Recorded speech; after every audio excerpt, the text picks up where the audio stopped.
इस हफ्ते के मनी मैटर्स में हमारे साथ है ऋतुजा महाराष्ट्र से। कैसी हैं आप ऋतुजा?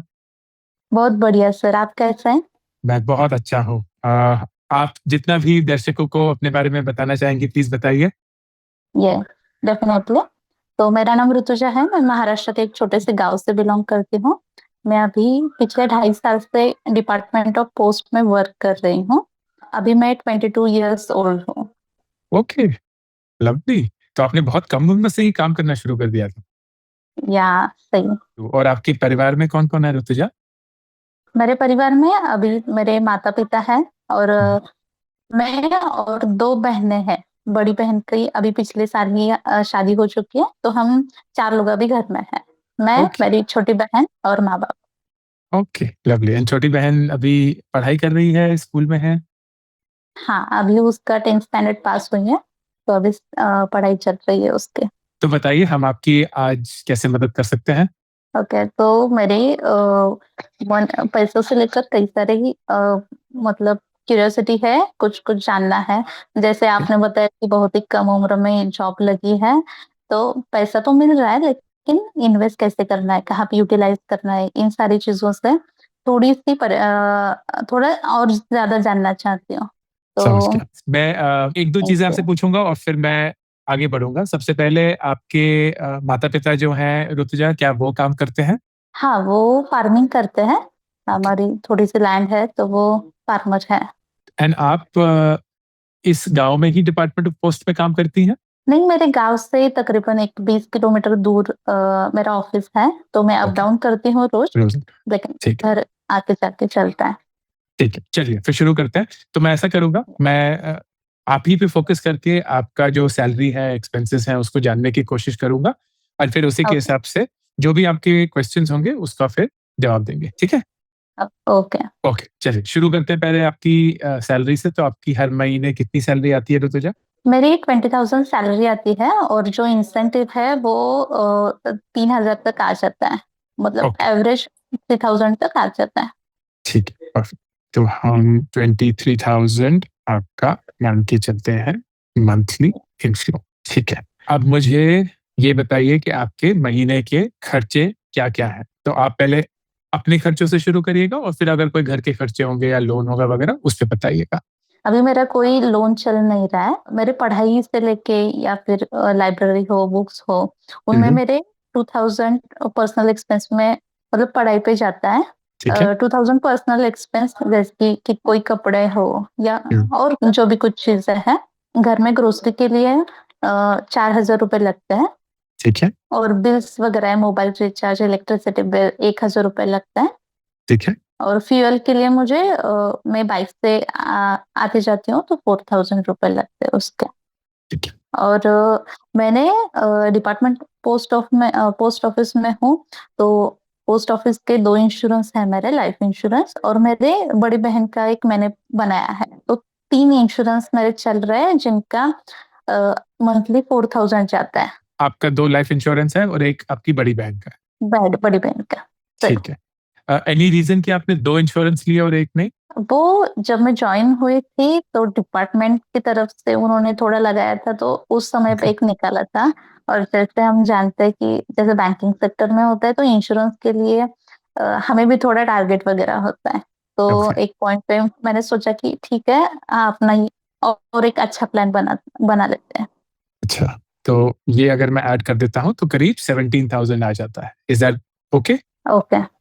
ठीक है, बढ़िया। तो मतलब हर महीने तकरीबन 5 से 6,000 रुपए महीना बचा सकती हैं। अभी मेरी बहन 10th स्टैंडर्ड पास हुई है, हम्म, तो 10th तक का जो भी कुछ एजुकेशन था वो गांव में लिया था। ओके। तो वहां तक तो कोई मतलब खर्चा नहीं था। अभी हम्म, 11th स्टैंडर्ड पे जा रही है, तो मुझे जो एडमिशन वगैरह लिया है, बुक्स वगैरह ले रही है, उससे मोटा मोटा अंदाज इतना है कि अब से मतलब 4,000 रुपये, 3 to 4,000 उस पे चला जाएगा, उसके एजुकेशन पे।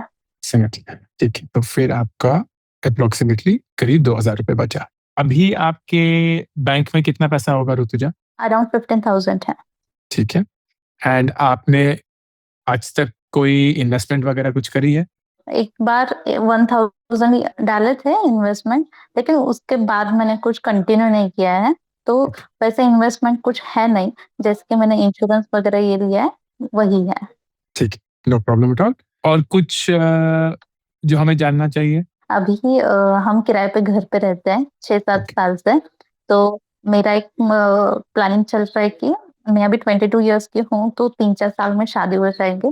तो हुँ, हुँ। उसके पहले मुझे एक 2 रूम का भी हो, लेकिन अपना घर बनाना है।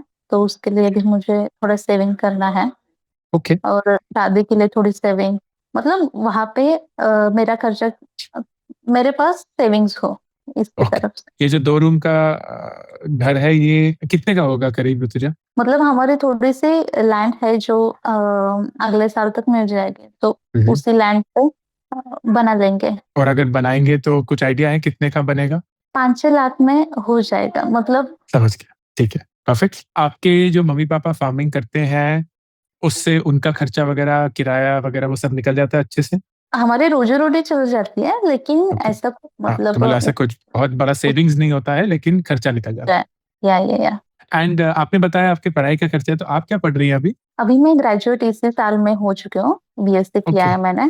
तो ओके। अभी मैंने आगे कुछ मतलब एडमिशन नहीं लिया है, लेकिन ऑनलाइन जो कोर्सेज़ है, जैसे मैं वेबवेदा पे बहुत एक्टिव हूँ अभी, अरे वाह! तो उन चीज़ों पे और ज़्यादा मतलब इन्वेस्ट करना चाहती हूँ, अपना टाइम और मनी दोनों भी। तो मैंने एडमिशन तो कहीं नहीं लिया है, लेकिन मेरे अ, कोर्सेज़ तो चल रहे हैं। बहुत बढ़िया। Very, very nice. I am so, so happy to hear this. बहुत अच्छा। सबसे पहले before I give you any advice, I should compliment you. आपने अभी तक बहुत अच्छे से अपने पूरे फाइनेंसेस को सँभाला है। आपको लग रहा होगा कि आपने कुछ ज़्यादा किया नहीं है, but it is really, really lovely कि आप 22 इयर्स की एज पे ही कमा रही हैं, ग्रेजुएशन भी कर लिया ऑनलाइन, घर भी सँभाल रही हैं, अपनी बहन का स्टडी भी उठा रही हैं, इंश्योरेंस भी किया हुआ है। आपका पूरा सिस्टम जो है मुझे बहुत अच्छा लगा। एंड सबसे चीज़ अच्छी मुझे ये लगी कि आप हर महीने ₹2000 अलग से अपनी लर्निंग की तरफ, लाइब्रेरी हो, बुक्स हो, कोर्सेज़ हो, उसमें इन्वेस्ट करती हैं, which is absolutely beautiful. I love it. शुरू करने से पहले I would like to make a proposal. And okay, ये इसलिए है क्योंकि मुझे जनरली ऐसा लगता है कि हर एक इंसान जो पढ़ना चाहता है, जो अपने ऊपर इन्वेस्ट करना चाहता है, जो सीखना चाहता है, उसको वो अपॉर्च्युनिटी मिलनी चाहिए। चाहे वो जितने छोटे या बड़े शहर से हो, जितना ज़्यादा पैसा हो या नहीं हो, जैसे दिखता हो, नहीं दिखता हो, जो भाषा बोलता हो, नहीं बोलता हो, everybody should get the same opportunity. वही वेदा का भी मकसद है एंड वही मैं आप में भी देख रहा हूँ। तो मेरा प्रपोज़ल ये है ऋतुजा, हम या एज़ अ कंपनी बहुत स्ट्रांगली एजुकेशन में बिलीव करते हैं। हर साल हम बहुत सारे बच्चों का एजुकेशन स्पॉन्सर करते हैं एंड मैं चाहूँगा कि जो आप अपनी लर्निंग में हर महीने ₹2000 इन्वेस्ट करती हैं, उसको हम स्पॉन्सर करें। Oh my God! Thank you very much sir. And thank मैं इसको 2000 से बढ़ाकर ₹5000 महीना करना चाहता हूँ। And I want you whenever you feel आपको जो भी कोर्स खरीदना हो ऑनलाइन, जो भी किताब खरीदनी हो, किसी भी ऐसी चीज़ में इन्वेस्ट करना हो जो आपको लगता है आप सीखना चाहती हैं, चाहे वो आपके करियर के लिए हो, नहीं हो, आपकी हॉबी हो सकती है, कुछ भी हो। जब तक आप में सीखने की लगन होगी, we will be more than happy to sponsor that and I would personally want to propose कि हम हर महीने आपको ₹5000 तक की स्पॉन्सरशिप देंगे या स्कॉलरशिप देंगे towards your learning. Thank you very much sir. Thank love it. You. I am very, very happy to do that and इसके 2 कारण हैं। एक, I know that you will make the most of it. मुझे instantly ऐसा पता चल गया है, आपकी बॉडी लैंग्वेज से, आपके जो एक्सपेंसेस हैं, वो कैसे हैं, आपका पर्सनैलिटी से कि you are dedicated, you are very, very disciplined. तो I would know for a fact कि ये ₹5000 सही दिशा में जाएँगे। और दूसरा फ़ायदा कि ये जो ₹2000 आप अपनी लर्निंग में इन्वेस्ट करती हैं, वो अब आप अपने फाइनेंशियल इन्वेस्टमेंट में डाल पाएँगी, सो यू विल या also make yourself financially stronger. तो आपकी बहन की पढ़ाई के बाद you will have now approximately ₹4000 जो आप बचा सकती हैं towards your investment. And right. इसको हम कैसे यूज़ करेंगे? Let's very quickly try and understand that. हम इसको 3 हिस्सों में बाँटेंगे ऋतुजा। एक हुँ, हिस्सा जो इमरजेंसी फंड के लिए होगा, ताकि हुँ, जो आपके ₹15,000 बैंक में है, उसके हुँ, साथ-साथ कुछ जुड़ता रहे। एंड कभी भी अगर कुछ भी ज़रूरत हो, आपकी बाइक खराब हो गई या घर में कुछ हो गया या कहीं कुछ मरम्मत करानी हो, कुछ भी रिपेयर्स हो, whatever the case may be, तो you will start, Rutuja, a SIP of 1,000 rupees in what is called a liquid mutual fund. क्या आपके पास एक डीमैट अकाउंट ऑलरेडी है? या है। बहुत बढ़िया। ये 1,000 रुपए की आप एसआईपी करेंगे and this will be your emergency fund. एक जो मेरी रिकमेंडेशन होगी वो होगी कि आप एसआईपी फिर से शुरू करिए of 1K in a gold ETF. However, अगर आप ये भी चाहती हैं कि जब आपकी शादी होगी 2-3 साल बाद या जब भी होगी, आपको ऐसा लगता है कि शायद उस समय पे मुझे थोड़ा गोल्ड चाहिए होगा, तो instead of a gold ETF, अगर आपकी इच्छा हो, आप डिजिटल गोल्ड में भी इन्वेस्ट कर सकती हैं। डिजिटल गोल्ड हमारे पास फिजिकली नहीं होगा, वो डिजिटल रूप में होगा, लेकिन किसी भी पॉइंट पे आप उस डिजिटल गोल्ड को फिजिकल गोल्ड में कन्वर्ट कर सकती हैं। थर्ड एंड फाइनल, आप शुरू करेंगी एक SIP of 2,000 rupees in stock market. And stock market में हम फिर से बहुत ज्यादा रिस्क नहीं लेंगे। We will invest in something called a Nifty 50 mutual fund. On an average, this gives you around a 12% return over the long term. Digital gold ETF आपको around 10 से 11% देगा। लिक्विड म्यूचुअल फंड आपको around 6 से 7% देगा। पहले वाले liquid mutual fund का काम इमरजेंसी फंड है, दूसरे वाले गोल्ड ईटीएफ का काम गोल्ड में इन्वेस्ट करना है, एंड तीसरे वाले निफ्टी 50 का काम आपके स्टॉक मार्केट में इन्वेस्ट करके उसके अपसाइड को मेंटेन करना है। कोई सवाल अभी तक? बिफोर मूविंग फॉरवर्ड, मुझे एक दो चीजें ऐड करने थे। प्लीज। जैसे मैंने कहा कि हम तीनों बहनें हैं और हाँ, मम्मी पापा को कोई लड़का नहीं है, तो आफ्टर मैरिज ऐसी कुछ सेविंग करो जिनसे अगले 5 सालों के बाद उनको 5,000 हर महीना उनके सेविंग में अकाउंट में आ जाए। ऐसी कोई इन्वेस्टमेंट अगर मैं कर सकूं तो मैं वो जानना चाहती हूँ, क्योंकि after marriage even if I can't give them the money, then there will be a permanent solution where they can fulfill their requirements. बिल्कुल, that's a wonderful way of thinking about it. तो the way to do this is, आप अगर 5,000 rupees महीना उनको देना चाहते हैं, which is approximately 60,000 rupees a year, assume करते हैं कि अगर आप 10% रिटर्न किसी एसेट से कमा सकती हैं, देन इसेंशियली आपको 5 साल बाद करीब 6 लाख रुपए का कॉर्पस चाहिए। My suggestion is the following. ये तो अभी हमने 4,000 रुपए की एक इन्वेस्टमेंट प्लान बना दिया, जिसमें इमरजेंसी फंड हो गया, गोल्ड हो गया, स्टॉक मार्केट हो गया। लेट्स से अगले साल या इसी साल जब भी आपका अप्रेजल होगा, दिस 23 बिकम से 25 या 26, उसका एटलीस्ट 50% आप एक नया इन्वेस्टमेंट में डालना शुरू करिए। बाकी की 50% अगर जरूरत है किसी भी घर के खर्चे में या आपके पर्सनल खर्चे में वगैरह, वो आप डाल सकती हैं। तो मिनिमम 50% आप अगर इन्वेस्ट करना शुरू करेंगी और जैसे जैसे आपकी तनख्वाह भी बढ़ेगी, you will get closer and closer to that outcome of 6 lakh rupees corpus. क्योंकि अगले 5 साल में आपके 3 गोल हैं। एक, आप अपने जमीन पे घर बनाना चाहती हैं, 5-6 लाख रुपए उसको लगेंगे। दूसरा, आप अपनी शादी का भी थोड़ा बहुत खर्चा उठाना चाहती हैं, तो लेट्स अज्यूम उतना खर्चा उसमें भी लगेगा। और तीसरा, आप अपने माँ पापा को एक 6 लाख रुपए का कॉर्पस भी देना चाहती हैं। तो मतलब आपके अगले 5 साल का goal is to get around 20 lakh rupees. अब वो 20 lakh rupees is not going to be easy, क्योंकि 5 साल के अंदर, if I were to give you sense, until the end of 5 years, approximately 25,000 rupees हर महीने इन्वेस्ट करने पड़ेंगे। तब जाके आपके पास करीब 20 लाख रुपीज होंगे at the end of 5 years। उतना पैसा तो अभी हम इन्वेस्ट नहीं कर रहे। Right. So what will happen is, after 5 years आपके पास 20 lakhs नहीं होंगे, लेट्स से 10 lakhs होंगे या 8 lakhs होंगे या 9 lakhs होंगे।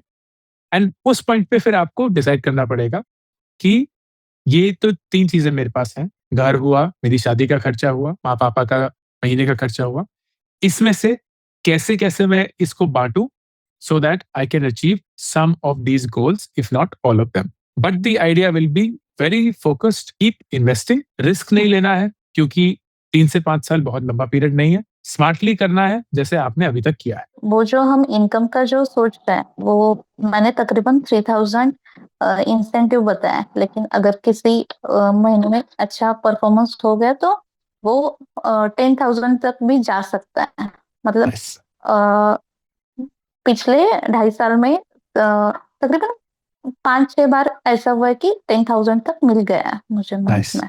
Nice. तो वो जो एक्स्ट्रा सेविंग है वो मैं अब से डाल सकती हूँ, क्योंकि वो इस 2.5 साल में मैंने जो भी कुछ इंसेंटिव कमाया है, उससे सेविंग करके मैंने अपनी बाइक ले ली है, और सिस्टर की शादी का तकरीबन 50-60,000 खर्चा उठा है। तो बहुत ही बढ़िया। उसके हिसाब से अगर उतना भी सेविंग हो जाए, तो मुझे लगता है कि मेरा कॉर्पस बढ़ सकता है, मतलब इमरजेंसी फंडिंग तो एटलीस्ट बढ़ सकती है। 100% बिल्कुल, बिल्कुल। जब कभी भी आपका इंसेंटिव 3,000 रुपए से ज़्यादा हो, जितना भी वो पैसा होगा, आप उसको as a lump sum Nifty 50 वाले म्यूचुअल फंड में डाल दीजिएगा। या ओके। एक और दे देता हूँ, एक और mutual fund is a flexi cap mutual fund, जो कि थोड़ा-सा ज़्यादा रिस्क होता है फ्रॉम अ निफ्टी 50, लेकिन लॉन्ग टर्म अगर आप इन्वेस्ट करेंगे तो बेटर रिटर्न्स मिल सकते हैं। बहुत और बढ़िया। ये जो हाँ जी। हेल्थ इंश्योरेंस और टर्म इंश्योरेंस का मैं सोच रही, तो वो प्रायोरिटाइज़ कैसे करें? मतलब अभी एज कम है, तो टर्म इंश्योरेंस का प्रीमियम भी कम जाएगा। तो मैं सोच रही बिल्कुल। थी कि हर महीना 500 का भी हो जाए, तो बहुत बड़ा अमाउंट हो जाएगा अभी से। इसके लिए मेरे 2 सवाल हैं। एक तो जो आपने पोस्ट या ऑफिस से इंश्योरेंस लिया है, या उस इंश्योरेंस में क्या-क्या कवर्ड है ज़रा बताइए प्लीज़? एक तो है वो 58 एज तक है, और ओके, एक है 55 एज तक। ठीक तो है। वहाँ पे हम सेविंग करते हैं, और अगर हमारी डेथ हो जाए, मतलब लाइफ इंश्योरेंस है, तो वो जो अमाउंट है वो कवर हो जाएगा। ओके, एंड अमाउंट कितना मिलेगा? जितना इन्वेस्टेड है या उसकी ओवर एंड अबव? या प्रीमियम भी उस पे बोनस भी मिलेगा। तो ओके, एंड मेरे ये जो है वो 5-5 लाख सम एश्योर्ड के हैं। ओके, तकरीबन मेरा वो 20 लाख तक हो जाएगा। 20 ओके, लाख, 22 लाख। ठीक है, समझ गया। अगर ये है, देन माय सजेशन कि आप 30 इयर्स ऑफ एज तक टर्म इंश्योरेंस के बारे में मत सोचिए। इट्स अ गुड थिंग कि आप सोच रही हैं इसके बारे में, बट क्योंकि आपके पास ऑलरेडी 2 इंश्योरेंस के प्लान है, एक बहन का भी है, I think you are safely covered right now. 30 के राइट। बाद अगर आपको ऐसा लगता है कि आप लेना चाहती हैं, तो तब उस पॉइंट पे आप लेट्स से 1 करोड़ का इंश्योरेंस प्लान ले सकती हैं, एंड वो ज़्यादा बेटर इसलिए रहेगा क्योंकि नंबर 1 आप उस पॉइंट पे 1 करोड़ का इंश्योरेंस प्लान ले पाएँगी क्योंकि आपकी सैलरी उतनी होगी। अभी आपकी उतनी सैलरी नहीं है कि आपको उतना बड़ा कवर मिल जाए। तो मेरी पर्सनल रिकमेंडेशन कि आप 30 की उम्र पे ही आस-पास टर्म इंश्योरेंस का प्लान करें। ओके। और ठीक है? हेल्थ इंश्योरेंस फॉर हाँ जी। पेरेंट्स? पेरेंट्स आपकी कितनी उम्र के हैं? पापा 52 इयर्स ओल्ड है, और मम्मी ओके, 43। लवली। तो क्योंकि वो दोनों अभी सीनियर सिटीज़न्स नहीं हैं, it is a good thing कि आप एक हेल्थ इंश्योरेंस लें। मेरी पर्सनल रिकमेंडेशन ये रहेगी कि क्योंकि आपकी बहन और आप अभी काफ़ी छोटे हैं, you needn't take health insurance right now. You can if you want to, but parents के लिए हेल्थ इंश्योरेंस लेना ज़्यादा अच्छा रहेगा। एक बेसिक हेल्थ इंश्योरेंस ले लीजिए अराउंड 3 टू 5 लाख्स का। ज़्यादा महँगा नहीं पड़ेगा because your parents age is also not very high और वो सीनियर सिटीज़न नहीं है। राइट। एंड इसी के साथ-साथ आपके पास मेरा ईमेल है, तो हर राइट। महीने जब भी आपको जो चीज़ की ज़रूरत हो from a learning perspective, please आप मुझे लिखिएगा। We will be more than happy to sponsor the scholarship and to make your learning happen, and I am very sure कि आपके जो सारे गोल्स हैं, घर बनाने के, अपनी शादी का खर्चा उठाने के, अपने माँ-पापा का एक मंथली इनकम बनाने का, वो अगले 3-5 साल में पूरा होगा for sure. Thank you. WebVeda अब एक कोर्सेज प्लेटफॉर्म से एक ग्रोथ प्लेटफॉर्म बन चुका है, जहां आपको ना सिर्फ मिलेंगे कोर्सेज बट एक कम्युनिटी भी और personalised jobs according to your skills, and courses भी सबके सब सिर्फ एक दाम पे। At a subscription amount of only 1,999 rupees per year, you get access to all courses अभी के और जो आने वाले हैं, to an entire exclusive community of members only and personalized jobs जो आपके resume, आपके skills के आधार पे हैं। Join the Webveda subscription and make the smartest investment for your career.